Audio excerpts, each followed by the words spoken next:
Hello my dear students, आज मैं आपको थर्मोडायनेमिक्स का इंट्रोडक्टरी पार्ट पढ़ा रहा हूं। थर्मोडायनेमिक्स में कौन कौन से इंपॉर्टेंट टॉपिक हैं जो इस चैप्टर के अंदर आते हैं आपके, और ये चैप्टर पूरा का पूरा हम कंप्लीट करेंगे आज। बस उसका इंट्रोडक्टरी पार्ट है। क्लियर? तो चलिए स्टार्ट करते हैं। थर्मोडायनेमिक्स चैप्टर एनसीईआरटी बुक के अंदर ये चैप्टर 5 हो गया है। नई बुक के अकॉर्डिंग चैप्टर 5 हो गया है। नाम है thermodynamics. Thermodynamics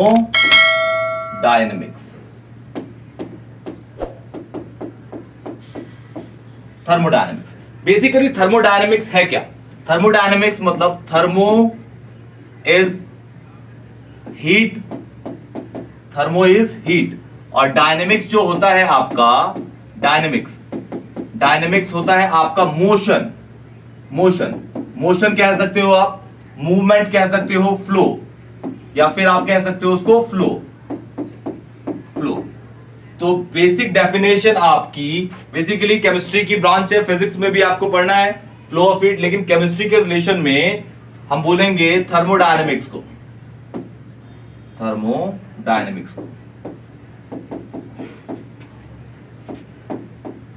flow of heat from high temperature to low temperature, high temperature to low temperature, low temperature. हमेशा जो नेचुरली जो हीट फ्लो करती है वो हमेशा high temperature to low temperature करती है। देखिए मैं आपको दो एग्जांपल दिखाता हूं। सपोज कहता हूं बेटा जी, ये आपके पास एक कमरा है, ठीक है। ये कमरे के अंदर ये टेबल है, टेबल पे एक कप रखा हुआ है, ठीक है, और इस कप के अंदर है आपके पास एक चाय है, और वो हॉट टी है, गरम चाय है, ठीक है। मान लेते हैं इसका जो टेम्परेचर इसका 80 डिग्री सेल्सियस है। कितना है इसका? 80 डिग्री इसका टेम्परेचर है। और इस रूम का रूम टेम्परेचर ले लेते हैं। रूम टेम्परेचर होता है आपका 25 डिग्री सेल्सियस। कितना होता है? 25 डिग्री, 25 डिग्री सेल्सियस। और इसको मैंने अभी देखा, अभी इसका टाइम मान लेते हैं सुबह के 10 बज रहे हैं, और अब मैं इसको थोड़ी देर बाद इसको ऑब्जर्व करूंगा 11 बजे, तो आप देखोगे कि ये चाय जो होगी वो ठंडी हो चुकी होगी। इसका मतलब है हीट का फ्लो कहां से कहां गया? ये चाय होगी ठंडी, मतलब इसका टेम्परेचर कितना था? 80। अब इसका टेम्परेचर गिर जाएगा नीचे, और वो कहां गया? इस साइड में। तो हीट का फ्लो 80 से 25 डिग्री की साइड गया। इसी को हम बोल रहे हैं हीट ऑफ फ्लो होता है हमेशा हाई टेम्परेचर से लो टेम्परेचर पे। इसी को हम थर्मोडायनेमिक्स कहते हैं। अभी हमने जो लिया वो हॉट टी ली। अब दूसरे एग्जांपल में लेते हैं, ठंडी चाय ले लेते हैं। चलिए, ये सपोज एक रूम है आपके पास, ये टेबल है, टेबल पे एक हमने कप रखा हुआ है, इसके अंदर कोल्ड कॉफी है, कोल्ड कॉफी है बेटा।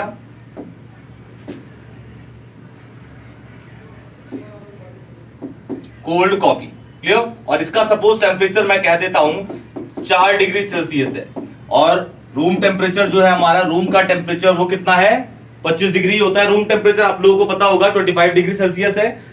और जैसे ही उसको कैल्विन में कन्वर्ट करते हैं वो 298 कैल्विन में कन्वर्ट हो जाता है, क्योंकि डिग्री को अगर आप डिग्री को कैल्विन में कन्वर्ट करेंगे तो 273 ऐड करते हैं, या फिर आप बोल सकते हैं 273.15 कैल्विन ऐड करते हैं। क्लियर?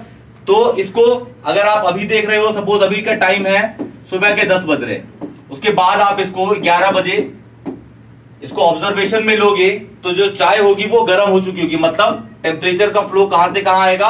25 से 4 आएगा, मतलब बाहर की हीट इसके अंदर आ जाएगी और ये चाय हो जाएगी गर्म, ठीक है। तो बेसिक थर्मोडायनेमिक्स क्या है कि फ्लो ऑफ हीट हमेशा होता है high temperature to low temperature, high temperature to low temperature. Clear? तो थर्मोडायनेमिक्स को आप हमेशा इस तरीके से याद रखिए, हमेशा हीट का फ्लो करेगा हाई टेम्परेचर से लो टेम्परेचर पे, अगर वो अपने आप हो रहा है तो। अपने आप मतलब नेचुरली हो रहा है। नेचुरली चीजों को कहते हैं स्पॉन्टेनियसली हो रहा है। क्या हो रहा है? स्पॉन्टेनियसली, या फिर आप बोल सकते हैं वो फिजिबली हो रहा है। क्या हो रहा है? फिजिबली। क्लियर? ओके। तो थर्मोडायनेमिक्स को आप इसी तरीके से याद रखिएगा कि हीट का फ्लो हमेशा हाई टेम्परेचर से लो टेम्परेचर पे जाता है। क्लियर? इस थर्मोडायनामिक्स के अंदर कुछ आपके पास टर्म्स हैं जो आपको हमेशा याद रखने पड़ेंगे। क्लियर? थर्मोडायनेमिक्स पढ़ने के लिए ये टर्म सबसे ज्यादा इंपॉर्टेंट है, क्योंकि क्वेश्चंस, न्यूमेरिकल, रीजनिंग क्वेश्चंस में बहुत ज्यादा इनका यूज होता है, और ये केमिस्ट्री और फिजिक्स दोनों के लिए ही इंपॉर्टेंट है। क्लियर? ओके, इसको नोट कर लीजिए, बढ़ते हैं आगे। क्लियर?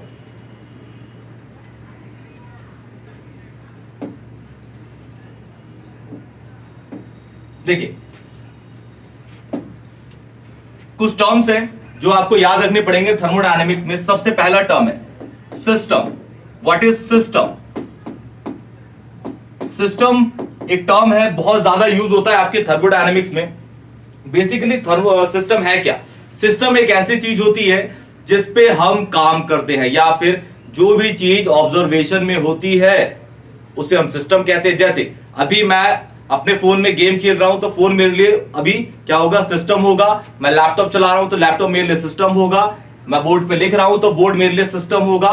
मैं अपने क्रिकेट खेल रहा हूं तो वो उस टाइम मेरे लिए सिस्टम है। बाकी की सारी चीज उस सिस्टम को छोड़ के होता है सराउंडिंग। क्या होता है? सराउंडिंग। तो सिस्टम को आप बोल सकते हो those part of a universe, those part of A universe, of A universe which are under observation, which are under observation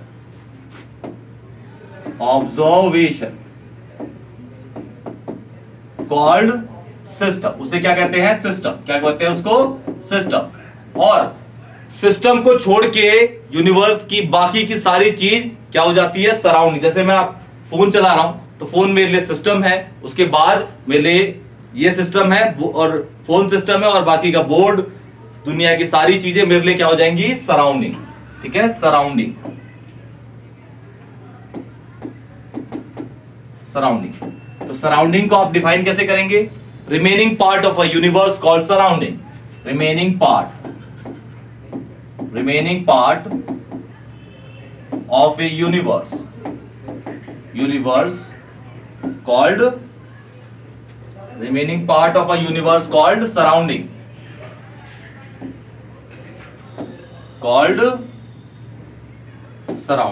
clear?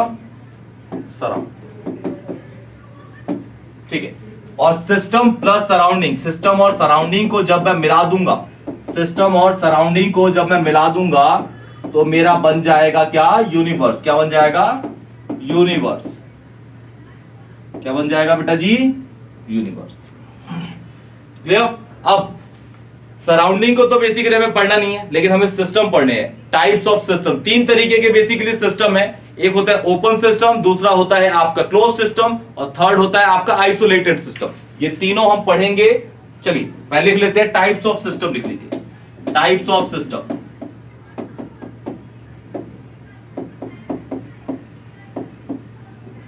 ए, ये होता है open system, open system. B, close system, close system.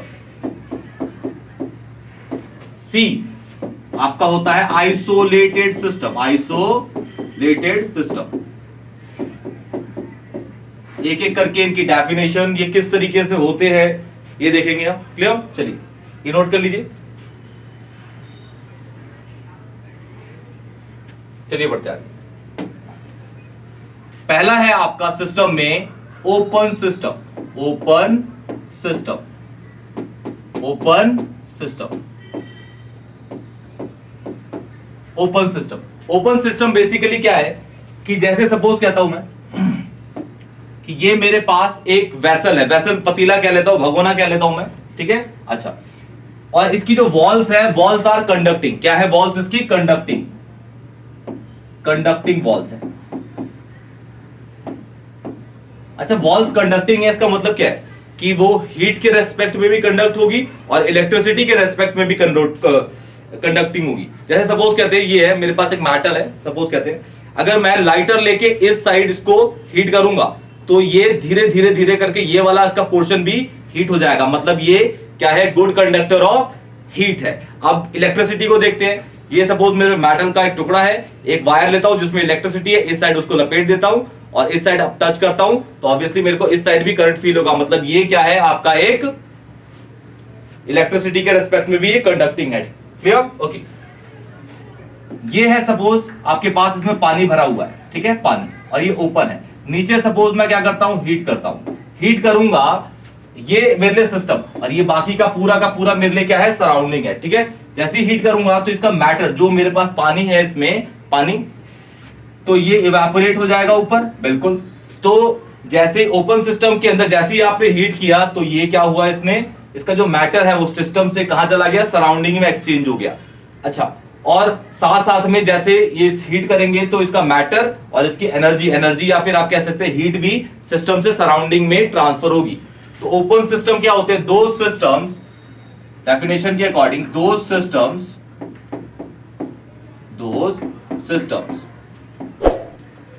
which exchange heat and those system which exchange heat and आपका matter between system and surrounding, between system और surrounding के बीच में, between system and surrounding, system और surrounding के बीच में exchange होगा क्या भाई, हीट और मैटर। अच्छा, हीट को हम यहाँ पे एनर्जी भी बोल सकते हैं क्योंकि दोनों की यूनिट जूल ही होती है। क्लियर? ओके। तो ये इसकी डेफिनेशन थी। और सेकंड वाला है अब आपका क्लोज सिस्टम। क्लोज सिस्टम में ले लेते हैं बेटा, ये वेसल है, अगेन इसमें पानी भरा हुआ है और वॉल्स आर कंडक्टिंग वॉल्स है, इसकी वॉल्स कंडक्टिंग है, ठीक है। जैसे ही आप हीट करोगे, और ये क्लोज है, ठीक है, ऊपर से बंद है, जैसे ही आप इसको हीट करोगे तो इसका मैटर जो है वो तो इवेपोरेट नहीं होगा क्योंकि वो क्लोज है, लेकिन इसकी जो एनर्जी है आप देखोगे इसके वॉल्स के थ्रू बाहर निकलती रहेंगी। क्या होंगी? बाहर निकलती रहेंगी। तो क्लोज सिस्टम के अंदर आपका मैटर एक्सचेंज नहीं होता लेकिन एनर्जी होती है, तो इसकी डेफिनेशन में आप लिखेंगे, दो सिस्टम in which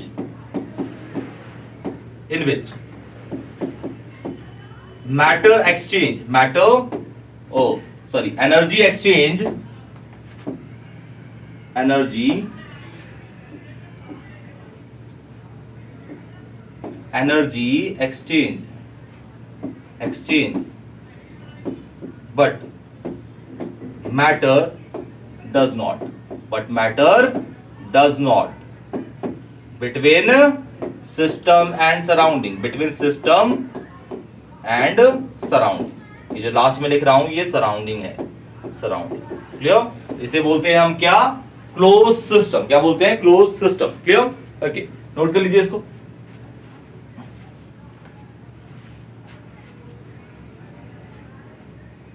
लास्ट है आपका आइसोलेटेड सिस्टम। आइसोलेटेड सिस्टम क्या होते हैं, देखिए, लास्ट टाइप्स ऑफ सिस्टम में आइसोलेटेड सिस्टम है।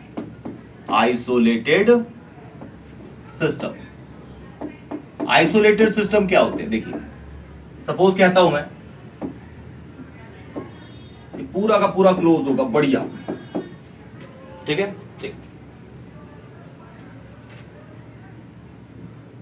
इसमें ये पानी है सपोज, ठीक है।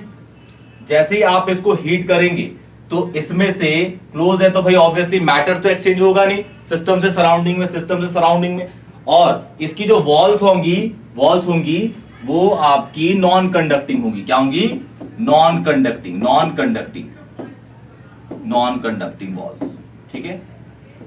या फिर अगर कंडक्टिंग हुई भी इसकी वॉल्स तो भी इसके बीच में एक ऐसा फिनोमिनन होगा जो इसके हीट को बाहर एक्सचेंज नहीं होने देगा। जैसे एग्जांपल के तौर पे मैं बोलता हूं मिल्टन का थर्मस फ्लास्क, ठीक है, वो क्या करता है, जैसे आप उसको क्लोज करके रखेंगे तो ऑब्वियस है उसमें जो पानी है या दूध जो भी आपने रखा हुआ है वो इवेपोरेट तो करेगा नहीं एटमॉस्फेयर में, और साथ साथ में उसका आप टेम्परेचर भी देखेंगे तो बहुत टाइम बाद उसका टेम्परेचर क्या होता है, चेंज होता है, क्योंकि उसके अंदर जो मैकेनिज्म है वो इंसुलेटर का क्या है इंसुलेटर। बाहर से तो वो स्टील का लगा होता है, ठीक है, लेकिन अंदर का उसका जो प्रोसेस है, मैकेनिज्म है, वो क्या होती है, इंसुलेटर होती है। क्या होती है? इंसुलेटर, जो इसके हीट को एक्सचेंज नहीं होने लेकिन आप ऐसा देखिए, दुनिया में ऐसी कोई भी इंस्ट्रूमेंट नहीं बनाई गई है जो 100% हीट को प्रिकॉर कर ले, ठीक है, उसको रोक के रख ले।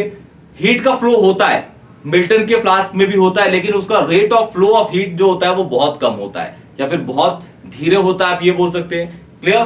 तो आइसोलेटेड सिस्टम में हम ऐसे सिस्टम पढ़ते हैं जिसके अंदर ना मैटर एक्सचेंज होगा सिस्टम टू सराउंडिंग, ना ही उसकी एनर्जी एक्सचेंज होगी between system and surrounding. Both matter and energy does not exchange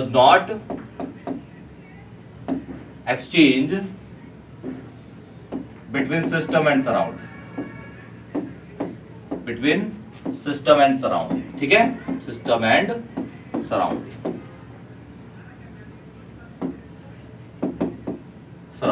clear? तो ये आपके टाइप्स ऑफ सिस्टम थे। क्लियर? तो ये कुछ टॉपिक है आपके जो इसके इंट्रोडक्टरी पार्ट में पढ़ाए जाते हैं थर्मोडायनेमिक्स के। क्लियर? नेक्स्ट लेक्चर में आपको first law of thermodynamics, internal energy, work done, irreversible and reversible में उसकी डेरिवेशन, उसके न्यूमेरिकल्स लेके आऊंगा। क्लियर? तब तक के लिए आज का लेक्चर यहीं खत्म करते हैं। तब तक के लिए टेक केयर।